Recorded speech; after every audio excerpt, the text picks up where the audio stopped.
आप लोग इन्हें तो जानते ही होंगे, नहीं जानते हैं तो इनके बारे में जान लीजिए। ये दिल्ली की नई मुख्यमंत्री है, इनका नाम है रेखा गुप्ता। तो इनके बारे में एक सामान्य जानकारी हम लोग देख लेते हैं।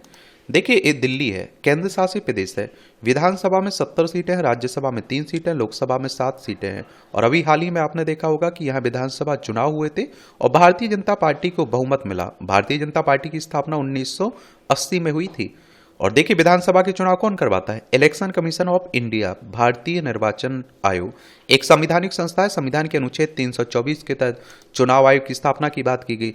25 जनवरी 1950 में स्थापना हुई थी। 25 जनवरी को आप लोग मतदाता दिवस मनाते हैं। नई दिल्ली में हेडक्वार्टर देखने को मिलेगा। सुकुमार सेन पहले मुख्य चुनाव आयुक्त थे। अगर आपको भी विधानसभा का चुनाव लड़ना हो तो आपकी उम्र कम से कम 25 साल होनी चाहिए। अधिकतम उम्र की कोई सीमा नहीं रखी गई है। और विधायक का चुनाव डायरेक्ट जनता यानी कि मतदाताओं के द्वारा होता है। अगर आपकी उम्र 18 साल हो चुकी है तो वोटर सूची में आपका नाम जुड़ चुका होगा, आप लोग वोट डालने भी जाते होंगे। रेखा गुप्ता दिल्ली की चौथी महिला मुख्यमंत्री होंगी। इससे पहले सुषमा स्वराज, फिर शीला दीक्षित, फिर अतिशी इस पद पर रह चुकी हैं। हाल ही में संपन्न हुए विधानसभा चुनाव में उन्होंने शालीमार बाग सीट से आम आदमी पार्टी की वंदना कुमारी को करीब 30,000 वोटों से हराया। वह इसी सीट पर 2020 के चुनाव में मामूली अंतर से चुनाव हार गई थी। 2015 में भी इन्होंने विधानसभा का चुनाव लड़ा था, उस समय भी ये चुनाव हार गई थी। रेखा गुप्ता दिल्ली नगर निगम की पार्षद और दिल्ली विश्वविद्यालय छात्र संघ की अध्यक्ष भी रह चुकी हैं। दिल्ली चुनाव में जीत के बाद मुख्यमंत्री पद के लिए जिन नामों की चर्चा हो रही थी उनमें रेखा गुप्ता का नाम भी प्रमुख था। कई विश्लेषकों के मुताबिक रेखा गुप्ता के ऐलान से बीजेपी महिला और वैश्व समुदाय को साध रही सकती है।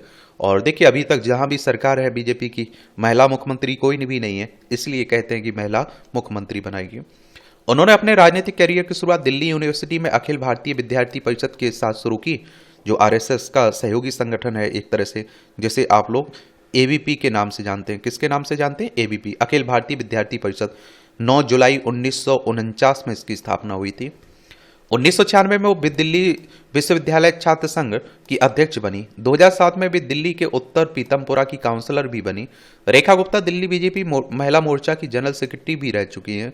2004 से 2006 तक वो अखिल भारतीय जनता पार्टी की युवा मोर्चा की राष्ट्रीय सचिव भी रही हैं। इनका जन्म 1974 में हरियाणा के जिंद जिले में हुआ कि जुलाना में हुआ था। बचपन में ही वो राष्ट्रीय स्वयंसेवक संघ से जुड़ गई थी। आरएसएस की बात हो रही है और बीजेपी का सहयोगी इस संगठन को माना जाता है।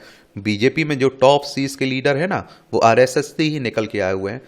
और हिंदू राष्ट्र हिंदुत्व की बात करता है ये संगठन। इसकी स्थापना 27 सितंबर 1925 में हुई थी। नागपुर में हेडक्वार्टर देखने को मिलेगा।